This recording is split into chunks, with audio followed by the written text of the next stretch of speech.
Assalamualaikum warahmatullahi wabarakatuh. Bismillah, walhamdulillah. Salatu wassalamu ala rasulillah wa ala alihi washabihi wa man tabi'ahudah wa walah. Amma ba'd. Jumpa lagi dengan saya Cep Heri Syarifuddin, pengasuh Pondok Pesantren Sabiur Rahim, Mekarsari, Cilengsi, Bogor. Pada kesempatan kali ini saya akan menjelaskan tentang dalil kuat yang terbaru tentang amaliyah nisfu Sya'ban. Para pemirsa yang budiman, sebagaimana kita tahu bahwa golongan sebelah alias Salafi atau Wahabi itu seringkali menyalahkan amaliyah-amaliyah yang sering dilakukan oleh kaum ahli sunnah wal jamaah atau aswajah. Salah satunya adalah amaliyah nisfu Sya'ban, di mana mereka menuduh bahwa tidak ada itu dalilnya membaca Yasin 3 kali, kemudian sholat mutlak ataupun sholat tasbih di malam nisfu Sya'ban, tidak ada dalilnya. Nah, maka kita perlu menegaskan atau menjawab tuduhan mereka itu, ya, yakni dengan mencantumkan atau menyebutkan dalil-dalil yang kuat agar mereka bisa mengerti dan tidak menyalahkan apa yang sering kita lakukan setiap malam nisfu Sya'ban.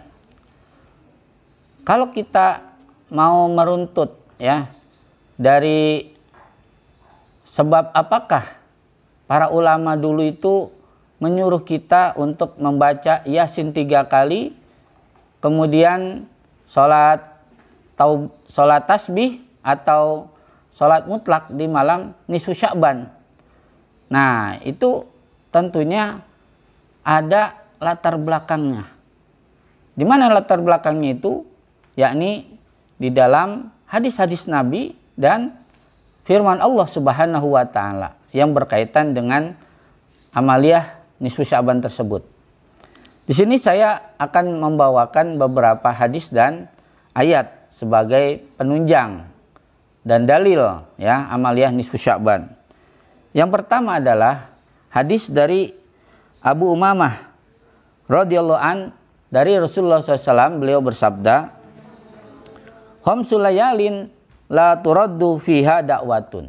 Ada 5 malam yang tidak ditolak jika kita berdoa pada malam-malam tersebut.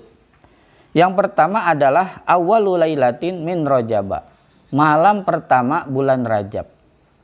Maka seandainya kita mengalami yaitu panjang umur dan memasuki bulan Rajab, maka malam pertama Rajab itu kita pakai untuk banyak berdoa. Maka doa di malam pertama bulan Rajab itu sangat mustajab. Yang kedua adalah walailatun nisfi min Sya'bana, yaitu malam nisfu Sya'ban. Nah, di mana malam nisfu Sya'ban ini, ya, kita berdoa agar dipanjangkan umur oleh Allah Subhanahu wa taala dalam taat tentunya kepada Allah taala. Kemudian diberikan rezeki yang lapang. Kemudian Allah menjauhkan kita dari musibah, serta minta juga agar diampuni dosa-dosa dan meninggal dalam husnul khotimah. Nah, itu udah pasti. Nabi menjamin bahwa doa di malam nisfu Sya'ban itu pasti diterima, tidak akan ditolak. Yang ketiga adalah malam Jumat. Nah, malam Jumat itu adalah malam yang istimewa. Karena itulah maka banyak kalangan ahlu sunnah wal jamaah setiap malam Jumat itu mereka membaca Yasin, tahlil, ya, yaitu di malam Jumat. Kenapa? Karena itu malam mustajab berdoa, sehingga digunakan untuk banyak berdoa lalu berzikir pada Allah Subhanahu wa taala, sehingga segala hajat-hajat mereka akan dikabulkan oleh Allah Subhanahu wa taala. Yang keempat dan kelima adalah walailatal aidain, yaitu 2 malam hari raya. Nah, itu yaitu malam Idul Fitri dan malam Idul Adha. Rawahu Ad-Dailami, diriwayatkan oleh Imam Ad-Dailami.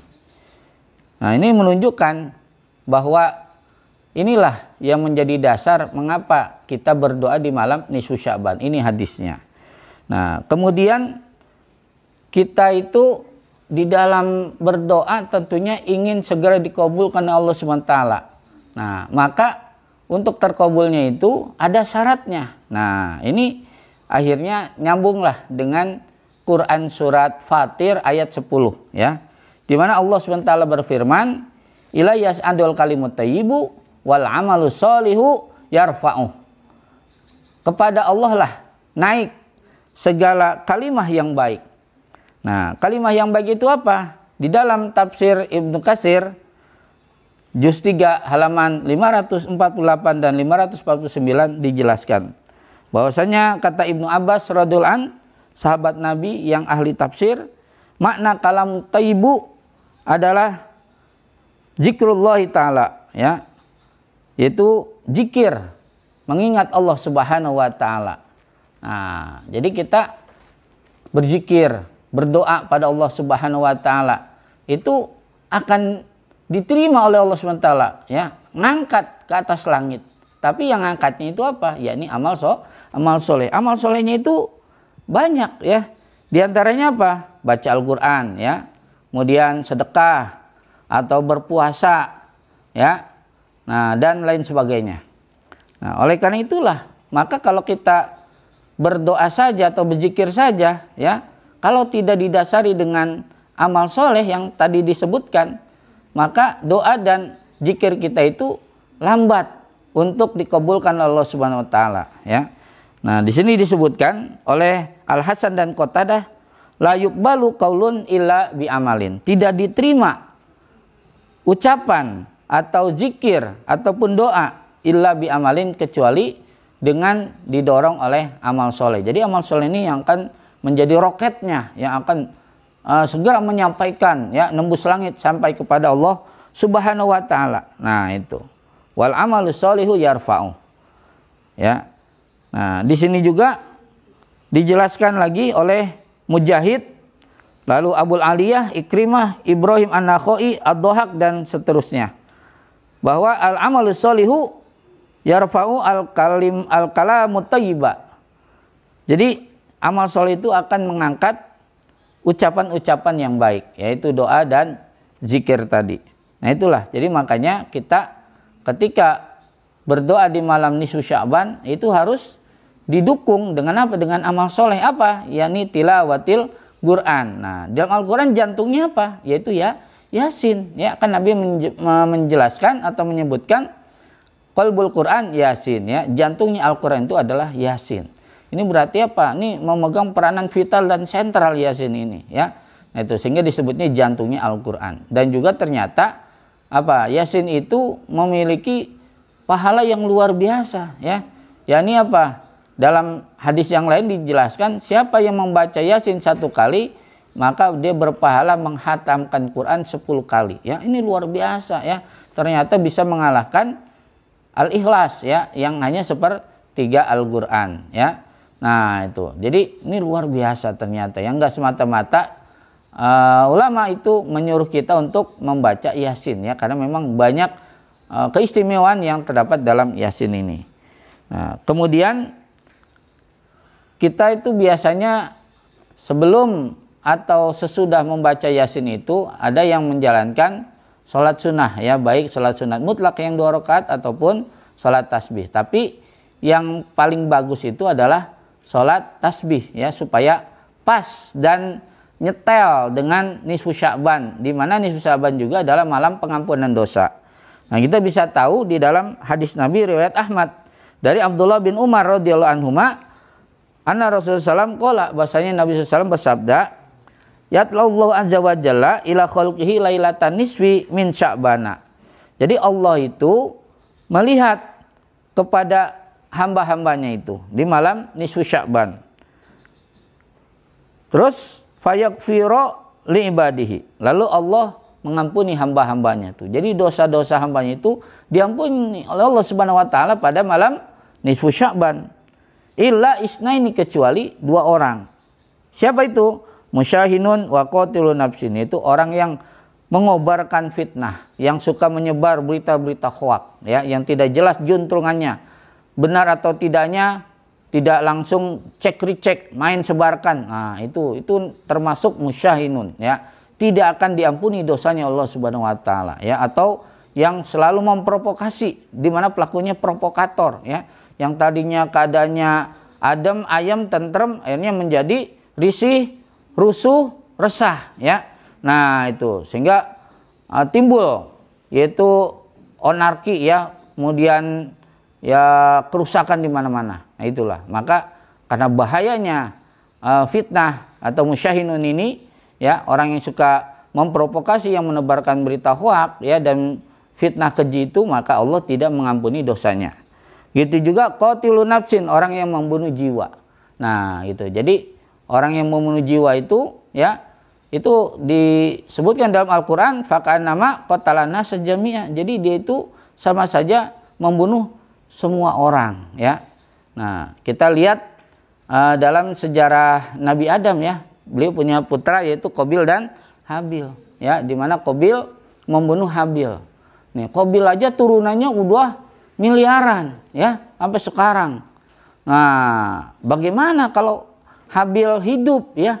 Mungkin akan miliaran juga jumlah yang dia miliki dari keturunannya Habil itu ya.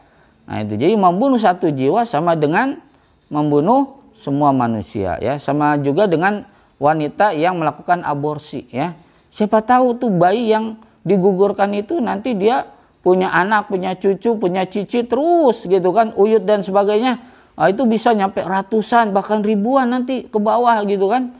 Nah, itu ya. Jadi faqannama qatalana sajami'a, sama-sama dia itu membunuh semua manusia itu tuh karena kejinya orang yang membunuh jiwa. Nah, ini tidak akan diampuni oleh Allah Subhanahu wa taala. Nah, oleh karena itulah, maka karena nisfu Sya'ban itu adalah malam pengampunan, maka sholat yang paling tepat itu apa? Yaitu sholat tasbih ya. Di mana sholat tasbih itu ya, diantara kegunaannya adalah untuk mengampuni dosa-dosa ya. Bahkan dalam suatu riwayat ya, seorang imam hadis menyatakan sekalipun dosa orang itu seluas langit dan bumi akan diampuni oleh Allah Subhanahu wa taala kalau dia sholat tasbih tuh. Jadi nyetel ya, sesuai dengan kondisi malam nisfu Sya'ban, yaitu dengan sholat apa? Sholat tasbih ya. Nah, itu. Jadi mudah-mudahan kita ketika masuk pada malam nisfu Sya'ban ini ya, kita menjalankan amalia-amalia tersebut ya. Semoga kita diampuni dosanya oleh Allah, dikabulkan segala permohonan kita. Amin ya robbal alamin. Jadi kuat sudah dalil amaliyah melakukan ibadah di malam nisfu Sya'ban ya, yaitu dari hadis riwayat Ad-Dailami, riwayat Ahmad, dan juga firman Allah yaitu surat Fatir ayat 10. Mudah-mudahan ada manfaatnya. Hadanallahu ajmain. Wallahu muwaffiq ila aqwamit thoriq. Assalamualaikum warahmatullahi wabarakatuh.